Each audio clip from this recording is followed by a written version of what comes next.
Eux qui se sont empressés d'en montrer les conséquences jusque dans le sac d'épicerie. Sociale, elle élève seule ses 2 enfants. L'abolition du crédit d'impôt foncier qui a été adopté en décembre par le gouvernement, mais qui est entré en vigueur aujourd'hui, représente pour elle une perte de 12 $ par mois.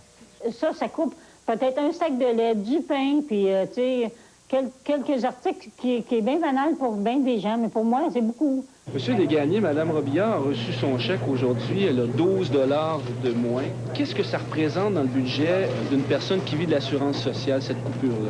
Comme vous savez, l'abolition du crédit d'impôt foncier, pour une personne seule, c'est une perte de 10 $ par mois. Pour une famille de 2 adultes, 3 enfants, c'est 23 $ de moins par mois. Alors, nous, on a calculé que c'était environ une perte de... C'est 6 repas de moins par mois pour une personne seule et 12 repas de moins par mois pour une famille, là, avec 3 enfants. L'abolition du crédit d'impôt foncier s'ajoute aux frais que les personnes assistées sociales doivent payer ce mois-ci pour l'assurance médicaments. L'introduction d'une franchise pour le transport médical par taxi va aussi en forcer plusieurs à plonger la main dans leur poche. Depuis un an, il y a eu 4 vagues de compression qui ont touché les personnes assistées sociales. Il y a le chèque de nombreuses familles qui est réduit de 100 à 150 $ par mois depuis un an. Ce qui veut dire, en gros, là, si on y va en termes de pourcentage, plus que 10 % du chèque qui est parti. Je mets à peu près n'importe qui au défi, les gens qui écoutent la télévision, d'essayer de réduire leur chèque de 10 % par mois pour voir comment ils vont faire pour vivre. Or, c'est le sort qu'on fait subir à des dizaines de milliers de familles. Scandaleux!